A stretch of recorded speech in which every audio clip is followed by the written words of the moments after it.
z risolem kapazza, ma sei un po' curioso che tieni solo la panina piena sta. Guarda, devi trovare se puoi stare solo. Isola che sono i cavolo, ma io poi mi spiego che non so me. Because what are the result? It's only by easier, like a career story.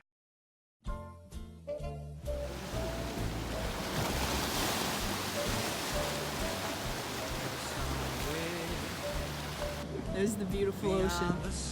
There's the area where the coastal foxes and monkeys live. Are you filming it in Oh! This is an example of an erosional shoreline.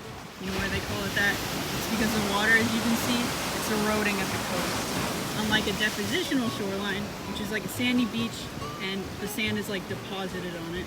And here it's just hard rocks. Did you know that there are 2 layers of this coastline? I just remembered from my notes. And there's a beautiful example right here. I could die if I jumped from here. The top layer is siltstone, and you see it's kind of like dirt. It's brown. It has those like water runoff erosion lines. And then as you go deeper, you get to here the coast, and then where it starts eroding. That's metamorphic rock, and that's apparently sandstone and clay shale. You can see it has a lot more like vertical layers of composition, whereas this one's a lot more, no, sorry, horizontal. This one's a lot more vertical. Hope I don't drop my phone. See there in the distance? You can even see the color and the difference of composition.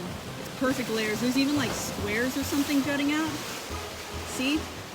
You can see the different layers of color representing different compositions of the rock. That also here, it's like steps almost. Little different, very slight differences in composition.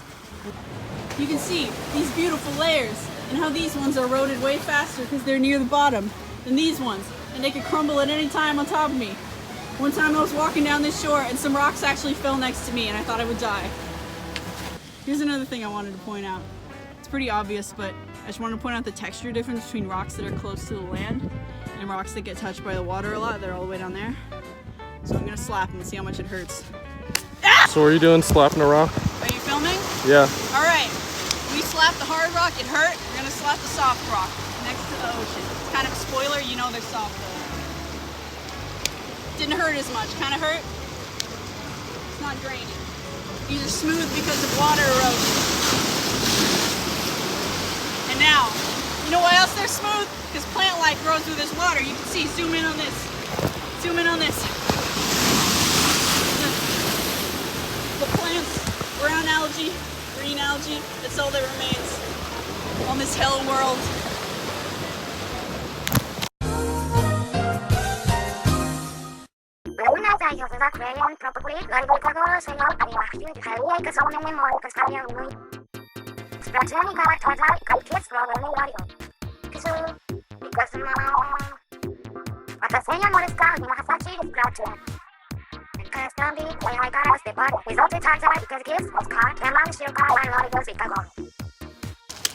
This would have been what is called the intertidal zone, even though, as I explained, there's no creatures left.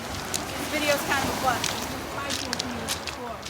But the intertidal zone is anywhere from the bottom of low tide to the top of high tide. So I'm assuming the very highest tides around here, because those don't get eroded.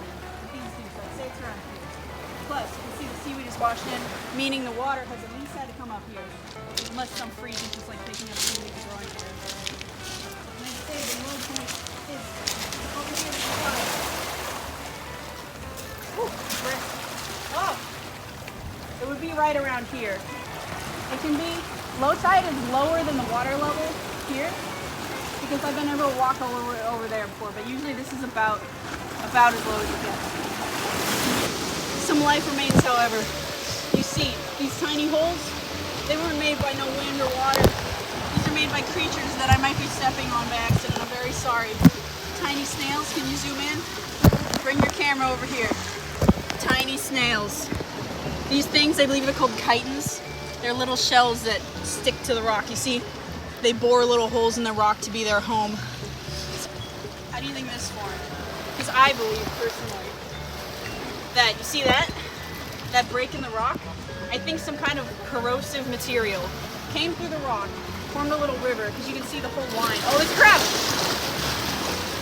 Where? You can see the whole line. You See, it went through here. It started pooling and it formed this tide pool. Rocks got stuck in there. That's how tide pools form. Any kind of erosion. Yes? Oh, those things. Those are like acorn barnacles or something. I forgot about them. I love them. And you're not supposed to touch them, so I'm not. I'm just gonna look at them. See, they form in little clusters. There's some barnacles, some snails. So life still remains here, but it's very rare. Oh, Jesus. Okay, let's get out of here. No, not that. Oh. You can hide in the dry land, but I have to document it. All right, See, buddy. are you still filming? Yeah, I'm coming down. You see how I'm struggling right now to not get swept out there? That's how tide pool creatures have to adapt. They have to be sticky. That's why all those ones I just pointed out who are still here are sticking, so they don't get dragged out there. I don't have sticky feet. I can go out there, nothing would stop me. You see, here's another good tide pool. Eroded. The wave force from coming in here over time has eroded that deeper and deeper. And right now you can't see it, but it's a little hole. And I assume there would be eels and such in it. I don't know if they're still there. That'd be a place for more. You can kind of vaguely see the hole right now. Right now I'm tormenting my brother who is sitting out here in the salty cold wave. I shall take my phone and I shall take your hand and we'll escape right now. This is probably going to need subtitles because it's so loud out here. My phone's in a bag.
That question you just asked me?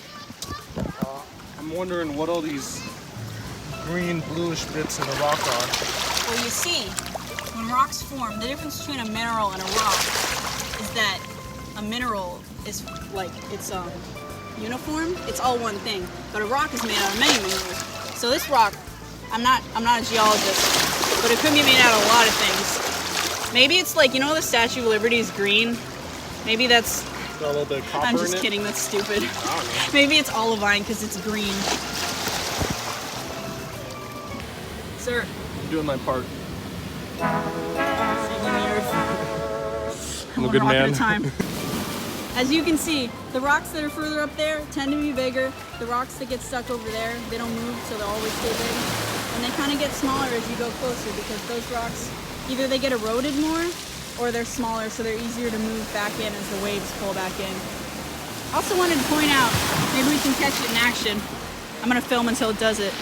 The waves over here, they go and they hit that cliff, and then they come this way, and this is how the shore formed. And it's all because of this thing. This jutting out is what caused this whole shore to form. These are smooth, but these haven't been eroded by the water because they're too far up. Usually it only comes up to this point. And I believe these came off of this rock, and that's why they're so angular, they just break off. This stuff is called detritus. It's just organic matter that's washed up. So you can have some lettuce for your dead lobster sandwiches. We found a dead lobster over here, by the way. There's some fiberglass and foam over there. Fiberglass and foam. Yeah, it's not good for the planet. Does that come from the ocean? Might as well. It's gonna be 80% trash by the time I'm an old person. What did you say? It feels like all the wildlife has died off except for the flies. That's very true. A few years ago when I used to come back here, there used to be urchins, lots of crabs, lots of little like isopod thingies, but the last few times I've come here there's been like nothing. Nothing except flies. You know, they'll always be fine. So you know, it's a little depressing.